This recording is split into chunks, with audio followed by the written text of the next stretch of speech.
ഇന്ന് ഇലയൊക്കെ വെട്ടിയിട്ടിട്ട് എന്താ പരിപാടി എന്നല്ലേ, ഇന്ന് നമ്മൾ ഒരു അവിയലുണ്ടാക്കിയ വീഡിയോ ആണ് കേട്ടോ. ഇതെന്താണ് ചോറില്ലാതെ അവിയൽ മാത്രമോ എന്ന് ചിന്തിക്കുന്നവരുണ്ടോ? സാധാരണ നമ്മൾ ഈ സ്ഥലത്ത് ചോറല്ലേ വിളമ്പാറ്, എന്നാൽ ഈ അവിയലിന് വിളമ്പിയതിനൊരു വലിയ കാരണമുണ്ട് കേട്ടോ. അതെന്താണെന്നറിയാമോ? അപ്പോൾ നമുക്ക് പച്ചക്കറി കുറച്ചേ ഉള്ളെന്ന് പറഞ്ഞിട്ട് അവിയൽ തിന്നാനുള്ള ആശയമൊന്നും അങ്ങനെ മാറ്റി വയ്ക്കേണ്ട യാതൊരു കാര്യമില്ലെന്നാണ് എൻ്റെ അനുഭവം എന്നെ പഠിപ്പിച്ചത്. അപ്പം ഞാനാണെങ്കിൽ കുറച്ച് പച്ചക്കറി എടുത്തിട്ടുണ്ട്. അപ്പോൾ എല്ലാം ഒന്നും ഇല്ല കേട്ടോ. നമ്മൾ സാധാരണ അവിയലിനകത്ത് കാണാറുള്ള മുരിങ്ങക്കോല്, ചേമ്പ്, ചേന, കാച്ചിൽ ഒന്നുമില്ല. ആകെപ്പാടെ ഉള്ളത് ഈ കാണുന്ന ഇത്ര ഐറ്റംസ് മാത്രമാണ് എന്നും പറഞ്ഞിട്ട് നമ്മുടെ കൊതി അങ്ങോട്ട് മാറ്റി വയ്ക്കാനൊന്നും പറ്റുമൊന്നുമില്ല. പറ്റുമോ? നമുക്ക് കഴിക്കണമെന്ന് തോന്നുന്ന സാധനം അപ്പം ഇച്ചിരി ഉള്ളോ മതി, ഉള്ളത് കൊണ്ട് ഓണം പോലെ എന്ന് വിചാരിച്ചപ്പോൾ നമുക്ക് പച്ചക്കറി എല്ലാം ഒന്ന് കഴുകി വൃത്തിയാക്കി എടുക്കാമേ. അപ്പോൾ ഒരു 2-3 പാത്രം പ്രാവശ്യമായിട്ട് കഴുകി എടുക്കുന്നുണ്ട്. അതിനുശേഷം എല്ലാ കഷ്ണങ്ങളും നമുക്ക് നീളത്തിൽ ഒന്ന് മുറിച്ച് കൊടുക്കാമേ. ആദ്യമായിട്ട് മത്തനാണ് കേട്ടോ. മത്തങ്ങ സാധാരണ തൊലിയൊക്കെ കളയാതെ നല്ല വൃത്തിയായിട്ട് കഴുകിയിട്ട് തൊലി നമുക്ക് വിശ്വാസമുള്ളതാണെങ്കിൽ തൊലിയൊക്കെ ചേർത്തിട്ട് എടുക്കാം കേട്ടോ. കുറച്ച് പടവലങ്ങ, ഇത് നമ്മുടെ വെള്ളരിക്കയാണ് കേട്ടോ. പിന്നെ കുറച്ച് അച്ചിങ്ങ പയർ, കുറച്ച് അമരപ്പയർ, വളരെ കുറച്ച് പച്ചക്കറികളുള്ള ഞാൻ പറഞ്ഞില്ലേ. പക്ഷേ ഇതിന് പകരമായിട്ട് നമ്മൾ സൂപ്പർ ഒരു സാധനം ചേർക്കുന്നുണ്ട് കേട്ടോ. അപ്പം അതെന്താണെന്ന് നമുക്കിങ്ങനെ വഴിയേ കാണാം. അത് എല്ലാവരും അങ്ങനെ ചേർക്കാറില്ല കേട്ടോ, അതുകൊണ്ട് ഞാൻ പ്രത്യേകം പറഞ്ഞ്. പിന്നെ കുറച്ച് പച്ചത്തക്കാളിക്ക് ചേർക്കുന്നുണ്ട്. പിന്നെ ഒരു ഉരുളക്കിഴങ്ങ് ചേർക്കുന്നുണ്ട്. ഇല്ലാഞ്ഞത് കൊണ്ടാണ് കേട്ടോ ഒരെണ്ണം ചേർത്തത്. പിന്നെ ഒരു പഴുത്ത തക്കാളിക്ക് ചേർക്കുന്നുണ്ട്. ക്യാരറ്റ് ഇല്ലായിരുന്നു കേട്ടോ. ഇല്ലാത്തതിൻ്റെ കണക്കാണ് കൂടുതലും ഉള്ളതിൻ്റെ കണക്ക് വളരെ കുറവാണ്. പിന്നെ 2 സവാള ചേർക്കുന്നുണ്ട്. ഇതാണ് നമ്മുടെ ആ സീക്രട്ട് ഐറ്റം, ചക്കക്കുരുവാണ് കേട്ടോ. നല്ല അടിപൊളി ചക്കക്കുരു, നമ്മൾ ചേമ്പൊക്കെ വേവിച്ച് കഴിക്കത്തില്ല അതുപോലെ നല്ല പൊടിയുള്ള നല്ല ചക്കക്കുരു കേട്ടോ. അപ്പോൾ അതുകൊണ്ട് ഇതിനെ നമുക്ക് വിശ്വസിക്കാൻ പറ്റാത്തത് കൊണ്ട് നമ്മൾ വേറെ കുക്കറിൽ ഇച്ചിരി ഉപ്പും മഞ്ഞപ്പൊടിയൊക്കെ ഇട്ട് ഒന്ന് വേവിച്ചെടുക്കുന്നുണ്ട് കേട്ടോ. അല്ലെങ്കിൽ ഇവൻ ഈ പച്ചക്കറിയുടെ കൂടെ കിടന്ന് വേവുമെന്ന് എനിക്ക് തോന്നുന്നില്ല. അപ്പം നമ്മൾ അത് വേവാനായിട്ട് വെച്ച് കേട്ടോ. ഇനി നമുക്ക് അവിയലുണ്ടാക്കാനായിട്ട് ഒരു കുക്കറിനകത്തേക്ക് കുറച്ച് വെളിച്ചെണ്ണ ഒഴിച്ച് കൊടുക്കാമേ. അപ്പോൾ അവിയലിന് വെളിച്ചെണ്ണയാണ് മുഖ്യം എന്നറിയാമല്ലോ. അതിനകത്തേക്ക് ഒരു 3 തണ്ട് കറിവേപ്പിലയും കൂടെ എടുത്ത് കൊടുക്കുന്നുണ്ട്. അപ്പോൾ ആ കറിവേപ്പിലയൊക്കെ മുരിഞ്ഞിട്ട് ആ ഒരു ഫ്ലേവർ എണ്ണയിൽ പിടിച്ചു കഴിഞ്ഞാൽ പിന്നെ ഈ അവിയൽ വേറെ ലെവലാണ് മക്കളെ. ഇനി നമുക്ക് ഈ കഷ്ണങ്ങളൊക്കെ ഇട്ട് കൊടുത്തിട്ട് ഒന്ന് വഴറ്റിയെടുക്കാം. ഇവിടെ സാധാരണ അവിയലും സാമ്പാറും ഒക്കെ വെക്കുന്നത് ഇങ്ങനെ വഴറ്റിയിട്ടാണ് കേട്ടോ, നേരെ എങ്ങനെ ചേർക്കാറില്ല. ഒത്തിരി നാളായിട്ട് അങ്ങനെയാണ് വെക്കുന്നത്.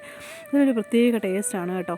ഒരു പകുതി ഭാഗം കുക്കായാൽ മതി ഇങ്ങനെ വഴറ്റി.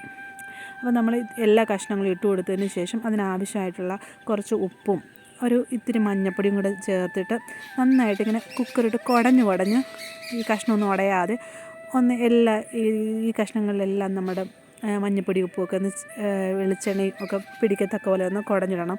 ഇത് ഞാൻ ക്യാമറ ഇങ്ങനെ കൈ പിടിച്ചേക്കുന്നത് കൊണ്ടാണ് ഇങ്ങനെ തവിയിട്ടുള്ള അഭ്യാസം. ഇതെല്ലാം നന്നായി കുടഞ്ഞ് ഇങ്ങനെ വയ്ക്കുക. ഒരു 2 മിനിറ്റ് ഇടവിട്ട് നമ്മളിങ്ങനെ കുക്കറിങ്ങനെ കുടഞ്ഞ് കൊടുക്കില്ലേ, അങ്ങനെ കൊടുത്താൽ മതി. ഇതിനുള്ള അരപ്പ് നമുക്ക് എടുക്കാമേ.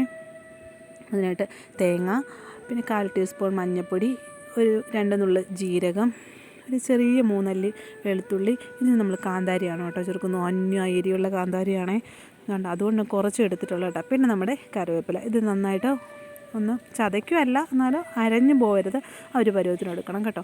അപ്പോഴത്തേക്ക് നമ്മുടെ സീക്രട്ട് ഏജൻറ്റ് റെഡി ആയിട്ടുണ്ട് കേട്ടോ. കണ്ടോ, ഇവന് ഒരു വിസിലടിച്ചിട്ടും ഇവൻ 3/4 വേവേ ആയിട്ടുള്ളൂ. അപ്പോൾ ഇവനെ നമ്മൾ അതിൻ്റെ കൂടെ ഇട്ടായിരുന്നെങ്കിലോ, കഷ്ണമെല്ലാം കുഴഞ്ഞു പോയാൽ ഇവൻ അനങ്ങുകയില്ല. ഇപ്പോൾ കണ്ടോ, ഒരു 80% ഒക്കെ വെന്തിട്ടേ ഉള്ളൂ. ഇനി നമുക്ക് അതിൻ്റെ കഷ്ണത്തിൻ്റെയൊക്കെ കൂടി ഇടുമ്പോഴത്തേക്ക് ഇവൻ ഓക്കെ ആയിട്ട് കിട്ടും. അതിനിടയ്ക്ക് ഞാൻ 2-3 പ്രാവശ്യം ഇങ്ങനെ ഇളക്കി വെച്ച് കൊടുത്തു കേട്ടോ. ഇങ്ങനെ അവിയലൊന്നും ഉണ്ടാക്കി നോക്കണം കേട്ടോ, വളരെ ടേസ്റ്റാണ്. ഇത്രയൊക്കെ വെന്തിട്ടുണ്ട്. ഇനിയിപ്പം നമുക്ക് അരപ്പും ചേർത്ത് നമ്മുടെ ചക്കക്കുരുവിനെ ഇട്ടിട്ട് ടപ്പേന്നൊരു വിസിലടിക്കാമെങ്കിൽ നമ്മുടെ അടിപൊളിയായിട്ടുള്ള അവിയൽ റെഡിയാണ്. അപ്പോൾ നമുക്ക് ചക്കക്കുരു ഇട്ട് കൊടുക്കാം കേട്ടോ. ഇങ്ങനെയൊക്കെയുള്ള ചക്കക്കുരു വല്ലപ്പോഴുമൊക്കെ റെയറായിട്ട് നമുക്ക് കിട്ടാറുള്ളൂ. ഭയങ്കര പൊടിയുള്ള നല്ല ചക്കക്കുരുവാണ് കേട്ടോ. ഇത് എന്താ പറയുക, നമുക്ക് ഈ കഞ്ഞിക്കൊക്കെ ഒഴിച്ച് കറി വയ്ക്കത്തില്ലേ, കോരിക്കൂട്ടാനെന്നൊക്കെ ഇവിടെ ഞങ്ങൾ പറയാറുണ്ട്. അങ്ങനെ വയ്ക്കാൻ അടിപൊളിയാണ്. അപ്പം നമ്മളിനി അതിൻ്റെ അരപ്പ് അരച്ചെടുത്തിട്ടുണ്ട് കേട്ടോ. എനിക്കങ്ങനെ ഒരുപാട് ഇച്ചിരി അരയണം, ഒത്തിരി അങ്ങ് അരഞ്ഞു പോകരുത് എന്നാൽ. അപ്പം നമ്മൾ ആ ചക്കക്കുരുവിൻ്റെ വെള്ളവും കൂടെ മിക്സിയുടെ ജാറിലൊന്ന് ഒഴിച്ചിട്ട് ചേർക്കുന്നുണ്ട്. ഇനി ഇത് ചെറുതായിട്ടൊന്ന് ആ അരപ്പ് ഈ കഷ്ണം കൊണ്ടൊന്ന് മൂടി വെച്ചിട്ട് ഒറ്റ വിസിൽ, നമ്മുടെ ഐറ്റം റെഡിയാണ്. പക്ഷേ ഇതൊന്നുമല്ല ഇവിടുത്തെ സംഭവം. ഇതെനിക്ക് കഴിക്കാൻ പറ്റുമോ എന്നുള്ളതാണ് രണ്ടാമത്തെ കാര്യം. പിന്നെ നമ്മൾ ഇത്രയും കൊതിച്ച് ഉണ്ടാക്കിയിട്ട് കഴിക്കാതിരിക്കുമോ?